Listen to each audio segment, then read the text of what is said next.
우리 시편 88편 전체적으로 보는데 읽기는 1절, 2절 말씀만 읽도록 하겠습니다. 우리 다 같이 한 음성으로 읽겠습니다. 여호와 내 구원의 하나님이여, 내가 주야로 주 앞에서 부르짖어 싸우니 나의 기도가 주 앞에 이르게 하시며 나의 부르짖음에 주의 귀를 기울이소서. 아멘. 여호와 내 구원의 하나님이여, 내가 주야로 주 앞에 부르짖었습니다 라고 말합니다. 그리스도인들은 기도하는 사람입니다. 그래서 그리스도인들은 기도에 대한 믿음이 있는 사람입니다. 기도에 대한 믿음이 있기 때문에 우리는 이 저녁에도 나와서 기도를 합니다. 우리의 기도가 응답될 것을 믿습니다. 여러분 모두의 기도가 응답될 것입니다. 할렐루야. 이게 우리의 믿음이에요. 그래서 우리는 그저 주문해 오는 게 아닙니다. 그래서 기도는 믿음으로 하는 겁니다. 기도는 건강으로 하는 것이 아니고 지식으로 하는 것이 아니고 믿음이 있는 자만이 참 기도를 드릴 수 있습니다. 주님은 말씀하셨습니다. 너는 내게 부르짖어라. 내가 내게 응답하겠고 내가 알지 못하는 크고 은밀한 일을 내게 보이리라. 이 말씀에 대한 믿음이 있는 사람만이 부르짖을 수 있는 거예요. 오늘 우리가 이 저녁에 하나님 앞에 부르짖는 밤이 되었으면 좋겠습니다. 기도하지 않는 이유를 물으면 바빠서요, 아니면 뭐 상황이 안 돼서요 라고 말하지만 그렇게 말하지 마세요. 솔직하게 말하세요. 나는 기도에 대한 믿음이 없습니다. 그래서 기도하지 않습니다. 그거예요. 기도에 대한 믿음이 없어서 기도를 못하는 거지 바빠서 기도하지 못하는 것 아니에요. 시간이 없어서 아니면 몸이 건강치 않아서 아니에요. 그건 다 변명일 뿐이에요. 하나님 앞에서는 믿음이 없어서 그러는 거예요. 오늘 우리가 읽은 시편 이 88편 이 주제가 어떤 주제인가 하면 질병으로 사경을 헤매며 고난을 겪는 자가 부르짖는 기도예요. 그래서 이 88편은 질병으로 죽음의 고난을 당하고 있는 사람이 하나님 앞에 부르짖는 기도. 시편 이 150편 중에서 비탄시, 애절하게 하나님 앞에 막 절규하면서 부르짖는 시가 36편이 나옵니다. 36편 가운데서 가장 애절하고 가장 절망적이고 가장 비통한 모습으로 기도하는 그 시편을 들려면 전부 다 88편을 듭니다. 다른 시들은요, 처음 이 비탄시를 시작할 때 다윗의 시의 특징은 비탄으로 시작합니다. 절망으로 시작합니다. 막 울부짖음으로 시작합니다. 그런데 끝에 가면 찬양으로 끝나요. 하나님에 대한 믿음으로 끝나요. 그게 거의 비탄시의 그 모습이거든요. 절망과 막 하나님 앞에 막 원망과 막 하나님 앞에 막 항의로 시작했다가 끝에는 소망으로 희망으로 끝나요. 그런데 그 중에 36편 중에 유일하게 하나 88편은요 끝까지 절망적인 이야기를 해요. 왜냐하면 자기의 상황이 너무 극하기 때문에. 그래서 시편에서 가장 절박한 탄식, 절규하는 시. 그래서 이 시를 읽으면 사람들이 깊이 읽으면 내용을 알고 배경을 알고 읽어보면 우리 속에서 머리에서 이래 그려지는 한 사람이 있어요. 이 욥이 그려져요. 욥이 그가 그 인생의 극한 고난 가운데서 아마 이렇게 부르짖지 않았을까 할 정도로 욥을 생각나게 하는 그런 부르짖음이 바로 이 88편 이 시편이에요. 그래서 이 참 어쩌면 이 역설적이에요. 이 절망적이고 불신앙적으로. 그럼에도 불구하고 이 시를 가만히 읽어보면요, 이 시인의 원망조차도 믿음이에요. 하나님 앞에 불평하는 것도 가만히 읽어보면 믿음이에요. 하나님 역설적이라고 말하죠. 사랑에 목말라서 사랑을 달라고 해요. 은혜에 목말라서 은혜를 달라고 그래요. 너무 인생이 아프고 힘들어서 자기를 좀 돌아봐 달라고 그걸 막 불만식으로 표현하지만 가만히 읽어보면 그게 믿음이에요. 힘들고 어렵다고 하나님 떠나는 게 아니에요. 힘들고 어려워도 하나님 앞에 나와서 하나님 앞에 불평하고 하나님 앞에 절망하고 하나님 앞에 부르짖고 하나님 앞에 막 애통을 하는 거예요. 이게 믿음이에요. 믿음 없는 사람은요, 불평도 안 해요. 원망도 안 해요. 그냥 떠나가 버려요. 하나님 무시해 버려요. 그런데 믿음 있는 사람은 막 끝까지 원망하고 불평하면서도 끝까지 하나님 붙잡아요. 그게 믿음이에요. 그래 역설적이지요. 오늘 보면 이 저자는 이 위에 아주 길게 서두에 갈로를 해서 적어놨잖아요. 고라 자손의 찬송시라고 해서 에스라인 헤만의 마스길 인도자를 따라 마할랏 르한롯에 맞춘 노래 뭐 이랬는데 에스라인 헤만이라는 사람이 지었어요. 고라 자손 중에 하나인데 이 사람은 성전에서 봉사하는 찬양대 지휘자로 알려져 있습니다. 지휘자예요. 이 사람이 이것을 작시하고 이것을 노래를 불러요. 마할랏 르한롯이라는 뜻이 무슨 뜻인가 하면 그 밑에 각주에 가면 나오는데요. 병의 노래라는 이 각주를 달아 놓았는데 마할랏 르한롯이라는 것은 질병 그리고 우리가 가지고 있는 병자를 위한 노래 이런 의미가 있습니다. 고통스러운 질병에 걸린 병자들을 위한 노래. 오늘 우리가 이 질병을 위해서 기도했으면 좋겠어요. 자기 자신의 갖고 있는 질병도 좋고 자기 가족 중에 누가 아프신 분이 있으면 그분을 위해서도 우리 성도들 중에 아프신 분이 있으면 그분의 삶을 놓고 꼭 육체적인 것뿐만 아니고 또 삶의 문제도 한번 생각하면서 우리가 기도로 나갔으면 좋겠어요. 본시에서는 어쩌면 도무지 해결할 방법이 없는 어떻게 이것은 회복의 가능성이 전혀 없는 그런 질병의 고통에서 하나님을 붙잡는 시인의 믿음을 볼 수가 있어요. 전혀 회복의 가능성이 없어요.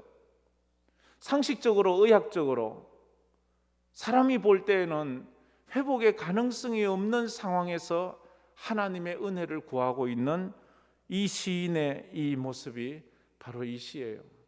우리가 고통스러울 때 하나님 앞에 부르짖는 찬양이 있고 하나님 앞에 드리는 기도가 있잖아요. 주님요 이 손을 꼭 잡고 가소서 약하고 피곤한 이 몸을 폭풍 흑암속 해치사 빛으로 손잡고 날 인도하소서. 우리 생각에 도무지 해결 방법이 없어요. 어떻게 해볼 수도 없어요. 우리 하나님은 좋으신 하나님이에요. 그런데 그 좋으신 하나님께서 때때로 우리를 고난 가운데 그냥 놔두실 때가 있어요. 그런데 그 고난 가운데서 하나님은 우리에게 뭔가를 깨닫기를 원하실 때가 있어요. 여러분, 밤이 낮보다 더 멀리 잘 보인다는 거 아세요? 밤에는 가까이는 깜깜해서 안 보여요. 근데 멀리는 밤이 더 잘 보여요. 저 하늘의 별은 낮에는 안 보여요. 깜깜한 밤에 보여요. 우리 인생의 밤에 우리 인생이 즐겁고 행복하고 잘 나갈 때 보지 못하던 것을 인생의 밤에 하나님께서 보게 하는 것이 있어요. 저 영적인 세계가 그렇고 하나님의 나라가 그렇고 그래요. 고난의 때에 우리는 하나님을 볼 수가 있어요. 낮에는 절대 볼 수 없는 것, 저 하늘의 은하계, 저 하늘의 별들을 낮에는 볼 수가 없어요. 오늘 말씀에 보면 이런 극한 상황에서 시인이 1절에 이렇게 시작합니다. 여호와 나의 구원의 하나님이요. 하나님을 말할 때 내 구원의 하나님, 하나님을 나의 구원의 하나님, 나를 구원해 주실 하나님이라고 말해요. 하나님 앞에 원망하면서도 하나님밖에는 없습니다. 하나님이 나의 구원의 하나님입니다. 하나님이 나의 하나님입니다 라고 이렇게 말하는 거예요. 이 시인은요, 불평하는 듯하지만 하나님에 대한 믿음이 확실히 있었어요. 내 삶의 문제에서 나를 구원해 주실 분은 여호와 하나님밖에 없습니다. 여호와 라파의 하나님을 부르짖고 있어요. 시인이 어떤 질병으로 이렇게 고통해하고 있는지 모르지만 자기를 치료해 주실 그 하나님을 그가 믿어요. 그가 의사도 만나봤겠지요. 약도 써보았겠지요. 이 방법 저 방법 해보았겠지요. 시간도 좀 지나보았겠지요. 그런데도 이게 회복의 기미가 보이지 않는 거예요. 그래서 하나님밖에 없는 거예요. 하나님, 여호와는 나의 구원의 하나님이십니다 라고 말해요. 그래요, 우리가 살다 보면 하나님밖에는 방법이 없다고 우리 스스로 고백할 때가 있어요. 하늘에서는 주밖에 누가 내게 있으리요, 땅에서는 주 외에 나의 사모할 자 없나이다. 사람이 나를 도와줄 것 같지만 결정적인 순간에서는 그 사람들이 아무런 도움이 되지 않는다는 것을 깨달을 때가 있습니다. 하나님밖에 없는 거예요. 그래서 그 시인이 1절에 말하잖아요. 내 구원의 하나님이여, 내가 주야로 밤낮으로 주 앞에 부르지. 밤낮으로 주님 앞에서 부르지. 사람 앞에 이제 얘기해봤자 사람이 나를 도와줄 수가 없다는. 밤낮 하나님 앞에 가서 하나님 앞에 부르지. 내가 구해도 하나님께 구하고, 내가 원망을 해도 하나님 앞에 원망을 하고, 내가 눈물을 흘리도 하나님 앞에 눈물을 흘린다는 거예요. 우리가 인생을 살면서 이 믿음만 하나 있어도 우리가 세상을 살 때 큰 힘을 얻을 수 있고 위로를 얻을 수가 있어요. 내가 주야로 하나님께 부르짖는 이 모습을 보면서 지금 이 시인의 간절하고 절박한 상황과 그 심정을 우리가 느낄 수 있잖아요. 그러면서 2절에 또 그가 부르짖고 있어요. 2절 말씀 우리 읽었지만 한 번 더 우리 다 같이 한번 읽어봅시다. 나의 기도가 주 앞에 이르게 하시며 나의 부르짖음에 주의 귀를 기울여 주소서. 아멘. 내가 하는 기도가 주님 앞에 상달되게 하시고 나의 부르짖음에 주의 귀가 이렇게 기울이게 해달라고, 주님께서 내 기도를 들어달라고 그렇게 말을 하고 있습니다. 시인은 기도에 대해서 믿음이 있었어요. 내 기도가 주님 앞에 갈 것이고 내가 기도할 때 주님이 들으신다는 그런 이 믿음이 있었어요. 성경에도 우리에게 늘 말씀해요. 환난 날에 나를 부르라, 내가 너를 건지리니 내가 나를 영화롭게 하리라. 환난 날에 나를 부르라, 내가 너를 건지리니 내가 나를 영화롭게 하리로다. 이런 은혜가 있기를 축복합니다. 할렐루야. 이게 믿음이에요. 이게 믿음이에요. 내가 환난 날에 부르짖으면 하나님께서 나를 건져 주시는구나. 하나님께서 내 부르짖음에 응답해 주시는구나.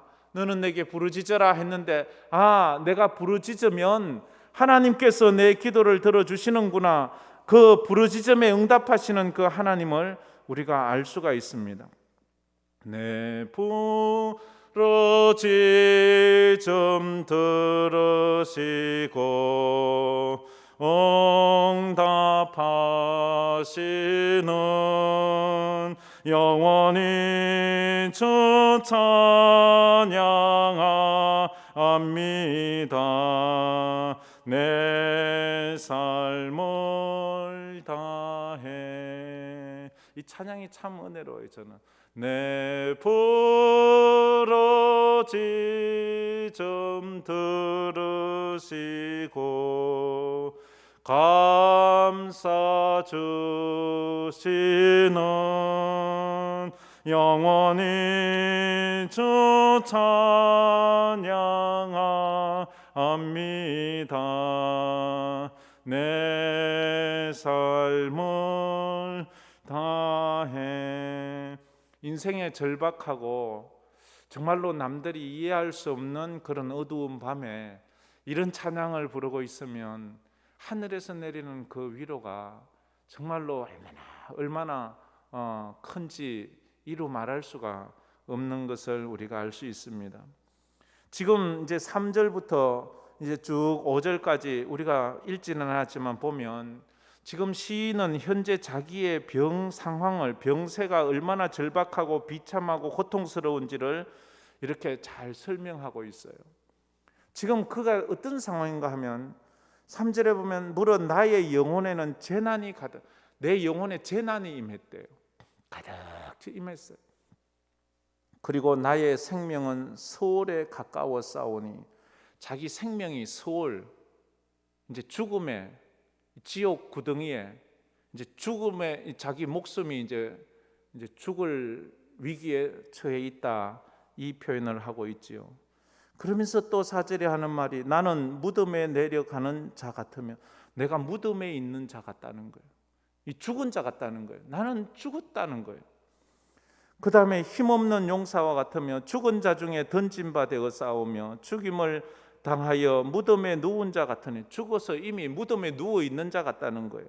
주께서 그들을 다시 기억하지 아니하, 주님이 이제 죽었으니까 기억하지도 않고 그들은 주의 손에서 끊어진 자니이다. 하나님께 버림받은 그런 모습으로 자기를 소개하고 있어요. 재난이 임하고 죽음이 임하고 무덤에 누워 있는 자기, 얼마나 지금 상황이 안 좋으면 자기가 무덤에 누워 있다, 이렇게 표현을 할까요? 이 시편은 너무도 슬프고 고통스럽고 우울해서 읽는 사람의 그 마음을 우울하게 만드는 그런 시입니다.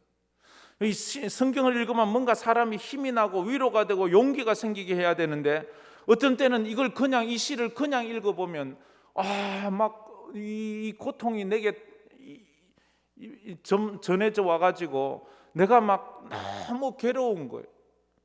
그런 이 마음을 주는 것이 이 시예요. 보통은 이렇게 힘들게 시작했다가도 성경은 우리에게 소망을 주고 희망을 주고 은혜를 줘서 찬송하게 만드는데, 이 시는 그렇게 하지 않는다는 거예요. 그렇지만 이 고통 가운데 있으면서도 그가 하나님을 절대적으로 붙잡고 있다는 것, 우리 성도들이 이걸 알아야 돼요. 하나님 앞에 나와 있지만, 내가 힘들고 어려워서 부러지지만, 그래도 내가 그 근본 끈앞으로 하나님을 붙잡는 그 믿음으로 버티고 있다는 것을 우리가 알아야 됩니다. 성도는 내가 아무것도 할 수 없을 그때에 바로 하나님께 부르짖을 때라는 것을 우리가 알아야 합니다. 오늘 마음껏 한번 부르짖어 보세요. 이 시인의 마음이 우리의 마음이 되어서, 어쩌면 코로나19 이 바이러스 시대, 이게 없어도 우리는 힘들고 어려운 분들이 많은데, 이게 와서 엎친 데 덮쳤다고 그렇게 되니까 더 절망해요. 그런데요, 부르짖을 때 부르짖어야 돼요. 아플 때 아프다고 해야 돼요. 힘들 때 눈물 좀 흘려야 돼요. 근데요, 아무렇지도 않게 가만히 있으면요, 그 병 나요. 힘들고 어려우면 하나님 앞에, 하나님 나 좀 살려주세요, 하나님 나 많이 힘들거든요, 그렇게 해야 돼요. 근데 억제된 눈물은요, 그 마음을 상하게 한다고 했어요. 그래서 그 눈물이 쏟아야지만 그 속에서 기쁨이 나온대. 눈물을 쏟아야 될 때 안 쏟으면 거기서 기쁨이 만들어지지, 그 위장된 기쁨만 나오는 거예요. 물에 빠졌으면 부르짖어야 되잖아요. 체면 차리면 죽는 거예요. 바울과 실라는 감옥에 앉아서 그렇게 많이 아팠어요. 그렇지만 그들이 그 아픔을 찬양으로 승화시키잖아요. 찬양으로 승화시키니까 그 찬양이 감옥문을 열게 했어요. 찬송이 그 무덤 문을 여는 거예요. 우리가 하나님 앞에 믿음으로 부르짖으면 그 부르짖음이 우리의 질병의 문을 열 줄 믿습니다. 할렐루야. 내가 하는 게 아니에요. 내가 하는 게 아니에요. 우리가 그런 거 많이 듣잖아요.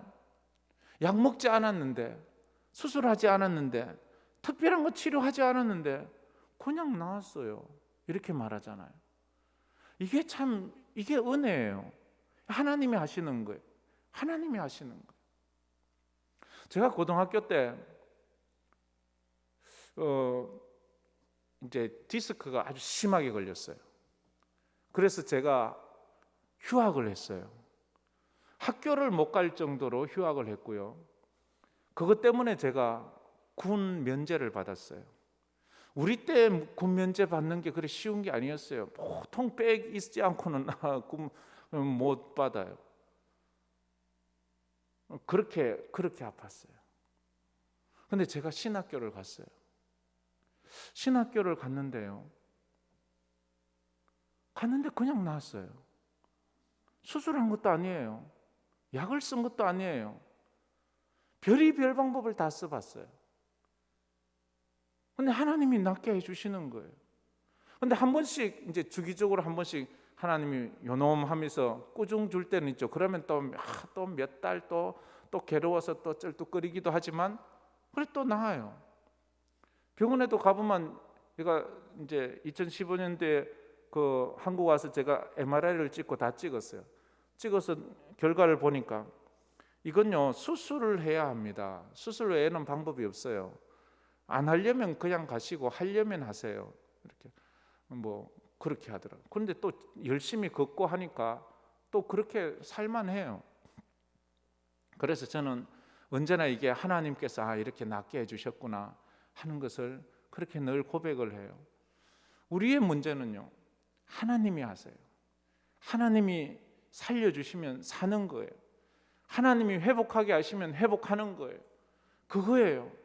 제가 아는 어떤 분은요 암에 걸렸는데요, 암 진단을 받았는데 암이 몸에 있는데요 그대로 10년 이상 가는 거예요.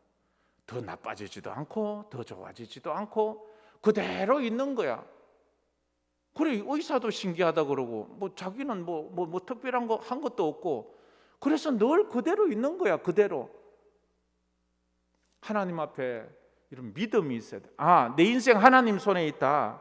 내 인생 하나님이 하신다 하는 이걸 알아야 돼. 히스기야 왕은 죽을 병에 걸렸잖아요. 그건 의사도 어떻게 할 수 없어요. 왕인데요. 뭘 못해요. 의사를 왜 못 불러요. 그러나 아무도 할 수 없는 거예요. 그러니까 그는 방법이 하나밖에 없어요. 하나님 앞에 우는 것밖에 없어요. 하나님 앞에 부르짖는 것밖에 없어요. 하나님 나 좀 살려주세요. 하나님 나 좀 고쳐주세요. 하나님 나 좀 살려주세요. 나 좀 고쳐주세요. 그거밖에 없는 거예요. 그래서 그가 또 6절 7절에만 주께서 나를 깊은 웅덩이와 어두움 엄침한 곳에 두셨으니 하나님이 나를 이 웅덩이에 넣었다는 거예요. 이 어둠 속에 나를 처박아 놓았다는 거예요. 하나님께서 나를 이 고통 가운데 넣어 놓으셨으니까 하나님이 거기서 나를 좀 끌어내 주세요. 하나님 내가 이렇게 몸에 질병이 있고 몸에 아픔이 있는 것 이거 하나님께서 나를 이 깊은 수렁에 넣어 놓으셨으니까 하나님이 나를 좀 끌어내 주세요. 이렇게 말하는 거예요. 주의 노가 나를 심히 누르고 주의 모든 파도가 나를 괴롭힙니다 라고 이렇게 7절에도 말해요. 이 7절 말씀은 아마 요나를 생각하게 하는 거예요. 하나님께서 요나를 물고기 뱃속에 넣었어요. 그리고 요나를 그 바다 깊은 밑바닥까지 내려가게 했어요. 거기서 요나가 살아나는 방법은 없어요. 근데 하나님만이 할 수 있어요. 하나님, 당신이 나를 물고기 뱃속에 넣으셨고 당신이 나를 바닷속에 던지셨사오니 당신만이 나를 구원해낼 수 있습니다. 그가 거기서 성전을 바라보며 하나님 앞에 요나가 부르짖을 때에 하나님께서 그 물고기를 시켜서 육지에 요나를 토해버리게 하는 거예요. 오늘 우리가 하나님 앞에 주의 전을 바라보고 십자가 바라보고 부르짖을 때 하나님께서 우리를 가두고 있는 그 질병의 물고기를 이용하셔서 너 저 사람 이제 토해내거라, 너 이제 토해내거라 하면 우리의 모든 문제가 해결될 줄 믿습니다. 내가 하는 게 아니에요. 하나님이 하는 거예요. 하나님께서 하시는 거예요. 우리는 인생의 생사화복이 하나님께 있음을 알잖아요. 내가 내 인생에 죽고 사는 걸 결정할 수 없잖아요. 내가 내 인생의 성공과 실패를 결정하는 것 같지만 내가 성공하는 것과 실패를 결정하는 것이 아니에요. 그래서 그런 아픔 가운데 그가 주님 앞에 믿음으로 이렇게 부르짖고 있습니다. 14절 보면 또 이 하나님 앞에 또 불평을 하는 것 같지만 이게 믿음이에요. 14절 우리 오늘 88편 14절 다 같이 한번 읽겠습니다. 여호와여 어찌하여 나의 영혼을 버리시며 어찌하여 주의 얼굴을 내게서 숨기시나이까. 아멘. 여호와여 어찌하여 나의 영혼을 버리십니까? 어찌하여 주의 얼굴을 내게서 숨기시나이까? 예수님께서 십자가에서 엘리 엘리 라마 사박다니라고 부르셨어요. 엘리 엘리 라마 사박다니. 그건 믿음이에요. 사람이 보면 불평인 것 같고 사람은 하나님 앞에 대한 불신앙인 것 같은 말을 하지만 그게 믿음이었어요. 아버지 어찌하여 나를 버리시나이까. 그래도 나는 하나님께서 하시는 걸 안다. 하나님께서 이 일을 하시니까 하나님께서 이것을 해결할 것이라고 믿는 거예요. 내 인생에 일어난 일이 우연히 된 것이라고 믿지 마세요. 재수 없어서 된 것이라고 믿지 마세요. 내가 실수해서 된 것이라고도 믿지 마세요. 물론 그런 것도 있지만 그러나 결과적으로 이것의 결정권은 하나님한테 있다는 것을 말하는 거예요. 내 인생에 아프고 내 인생에 힘들고 내 인생을 늘분하게 하는 이것은 결과적으로는 하나님 손에 있다는 거예요. 하나님이 하신다는 거예요. 하나님이 하신다는 거예요. 욥기는 우리에게 인간의 생사화복이 하나님에게 있음을 가장 확실하게 보여주는 거잖아요. 욥기서를 보면서 아들, 자녀 10명을 죽여요. 모든 재물을 다 빼앗아가요, 강도들이. 그리고 그 몸에 질병으로 악창이 들어서 이제 죽을 병에 걸렸어요. 모든 명예를 다 잃어요. 이건 어떻게 해볼 수가 없는 거예요. 욥이 실수한 거 없어요. 욥이 잘못한 것 없어요. 욥이 범죄한 거 없어요. 그런데도 하나님이 하루아침에, 그러시고는 또 하나님께서 그걸 회복시키시는 거예요. 하나님이 하시는 거예요. 하나님이 하시는 거예요. 하나님이 하시면 하시는 거예요. 모든 사람이 끝났다고 해도, 욥의 아내조차도 끝났다고 말해도, 욥 자신조차도 자기 인생이 끝났다고 말을 해도 하나님이 끝내지 않으면 끝난 것이 아니에요. 하나님이 끝내지 않으면 끝난 것이 아닙니다. 할렐루야. 하나님이 끝내면 누구도 다시 시작할 수 없어요. 이걸 우리가 고백하는 거예요. 다 끝난 것 같을지라도 구원의 하나님을 바라보는 거예요. 그리고 그 하나님 앞에 부르짖는 거예요. 하나님, 하나님, 하나님, 주여, 주여, 내가 비오니 죄인 오라실 때에 날 부르소서. 주여, 주여, 내가 비오니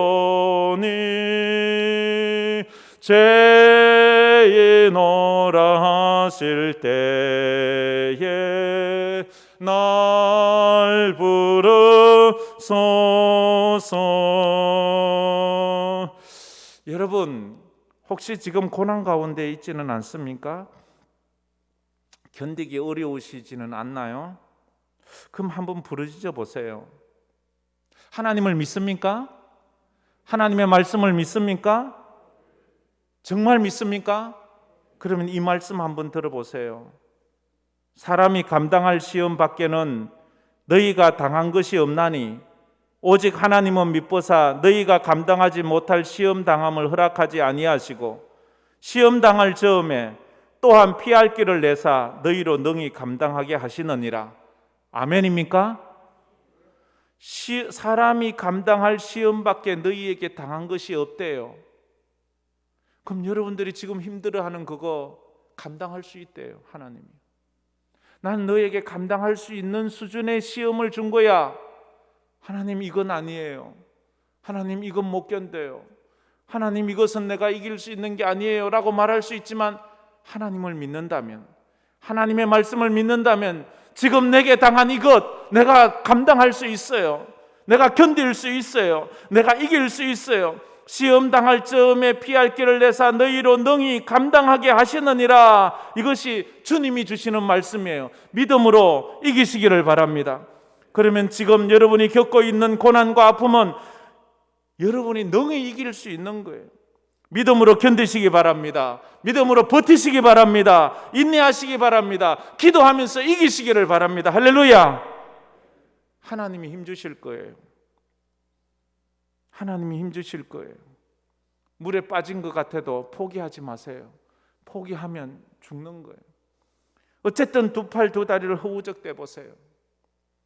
어떤 제자가 선생님에게 물었습니다. 선생님, 어째서 저는 그렇게 열심히 기도하는데도 응답이 안 되나요?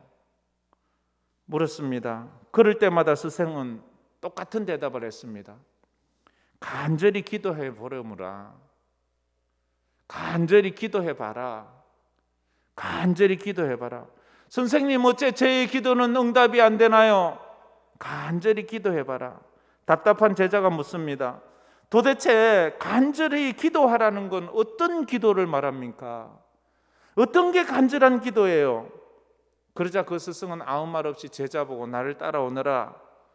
그 제자를 데리고 강가로 가서 깊은 강으로 확 밀어버렸어요. 그러자 물에 빠진 수영을 못하는 제자가 그 바다에서, 그 강에서 살려고 막 몸부림을 치면서 아둥바둥 막 필사적으로 몸부림치는 거예요. 그래 제자가 이제 거의 자기 힘으로 안 되는 그쯤 되자 스승이 밧줄을 던져서 그를 건져내었어요.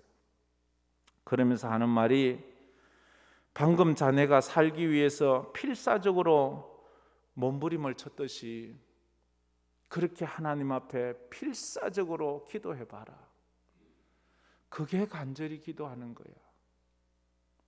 그게 간절히 기도하는 거야.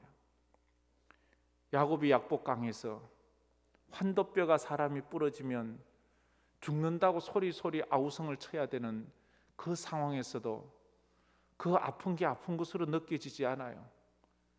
자기 문제가 커서 하나님 앞에 부르짖는 거예요. 하나님, 나 좀 살려주세요. 그 다리가 쩔뚝쩔뚝 절면서도 그게 간절히 기도하는 거예요. 히스기야 왕이 벽을 향하여 자기 목숨을 걸고 나 좀 살려주세요. 나 좀 살려주세요. 그때 남의 소리가 귀에 들어오지 않습니다. 임금님 식사하십시오. 그 소리도 들리지 않습니다. 하나님, 나 좀 살려주세요. 나 좀 살려주세요.